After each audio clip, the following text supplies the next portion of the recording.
E para falar sobre o avanço da dengue no Brasil e quais têm sido os desafios de aumentar a cobertura vacinal no país, eu vou conversar agora com Alexandre Naim, coordenador científico da Sociedade Brasileira de Infectologia.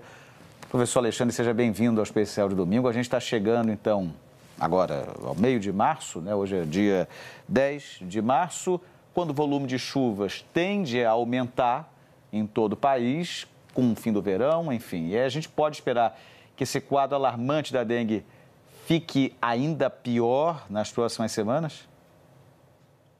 Muito boa noite, Eric. Muito boa noite a todo mundo que está acompanhando a Globo News. Infelizmente, ao avaliar as curvas históricas de incidência, que é o número de casos e também de hospitalizações e óbito, nós percebemos que nos últimos 10 anos, essas 2 semanas finais de março e o começo de abril é a época em que esses casos aumentam, justamente pelos fatores que você citou, Eric, que são justamente o calor, que fica mais alto, e o aumento da pluviosidade, que são condições ideais para que o Aedes aegypti consiga se proliferar com mais intensidade. Um terceiro fator é o grande número de pessoas infectadas, o que faz com que o mosquito tenha mais chance de picar uma pessoa com viremia, com o vírus dengue circulando no sangue e transmitir para outra pessoa. Haja visto que nós estamos provavelmente vivendo a maior epidemia de dengue de toda a história do Brasil. Queria perguntar agora sobre a vacina, em que medida ela pode contribuir para a queda de casos, para a queda desses registros que a gente está vendo que estão batendo recordes sucessivos. Ela tem esse potencial ainda ou não, por causa do baixo número de doses? A vacina, Eric, é algo que nós temos que avaliar momentaneamente, né, com esse recorte de 2024, mas também temos que avaliar numa perspectiva de que vai ser uma medida de saúde pública que vai perdurar por alguns anos, talvez por algumas décadas, né? Então é óbvio que neste momento o quantitativo de vacinas, de doses que foi disponibilizado pela fabricante, que é a Takeda, a vacina Qdenga, é um quantitativo muito pequeno, cerca de 6.500.000 doses, como são 2 doses. O público que vai ser beneficiado é algo em torno aí de 3.200.000 pessoas. Então, realmente, esse número de pessoas vacinadas é muito pequeno para fazer frente ao impacto epidemiológico.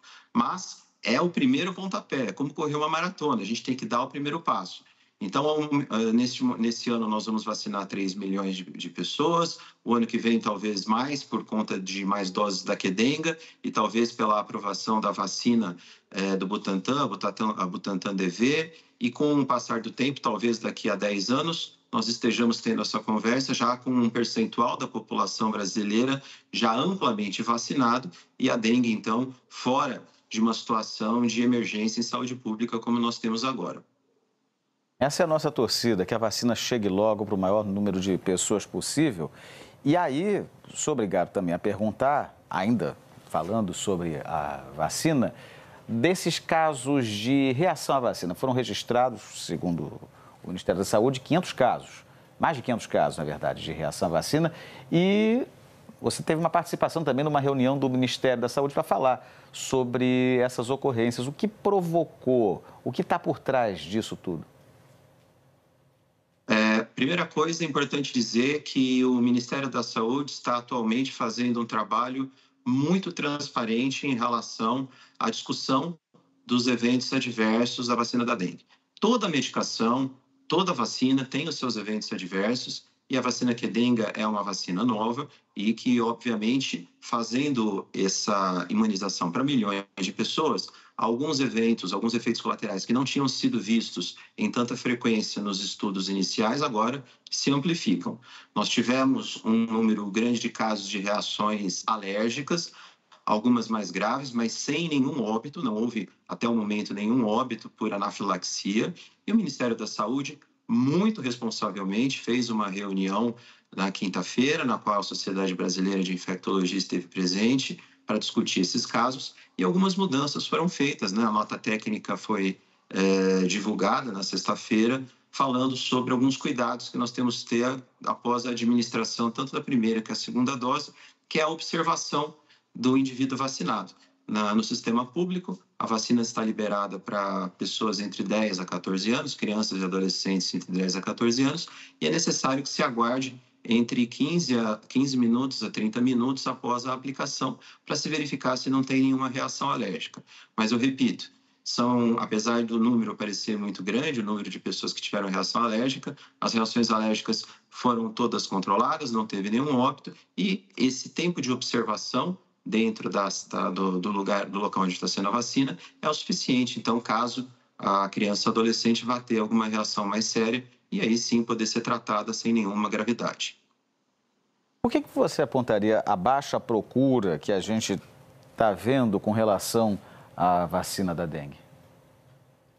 Olha, Eric, esse é um fenômeno complexo que eu posso listar pelo menos três razões, três motivos. A gente vem discutindo isso muito, né? Porque a procura da vacina da dengue, dentro de uma epidemia que está matando tantas pessoas, está tendo baixa adesão. Primeiro, porque a população tem uma baixa percepção de risco para a dengue. Como a dengue acontece há 40 anos no Brasil e sempre nós temos grandes epidemias e um número muito grande de óbitos, parece que fica algo cotidiano, as pessoas se acostumam, algo como se acostumar com o número de pessoas que morrem por acidente automobilístico ou com a violência em algumas capitais. Então parece algo normal, que normatizamos, mas infelizmente a gente não pode fazer isso, né? O segundo motivo, infelizmente, é a hesitação vacinal causada pelas fake news e a pseudociência que foi feita durante a pandemia Covid. Tudo que foi gerado dos grupos anti-vacina contra a vacina Covid acabou respingando também em vacinas essenciais, como é a Covid, que estão no calendário vacinal, como vacina de sarampo, vacina contra bactérias, e isso inclui também a vacina contra a dengue. Então, muitas pessoas ficaram com medo de se vacinar por conta dessas fake news e por conta dessa anticiência que foi criada pelos grupos anti-vacina. E um terceiro motivo, infelizmente, que a gente verifica é a questão de educação em saúde. Países que investem em educação em saúde no ensino fundamental e no ensino médio têm maior índice de vacinação justamente porque as pessoas sabem do grande benefício que as vacinas têm em evitar os desfechos graves, que no caso da dengue é hospitalização e óbito.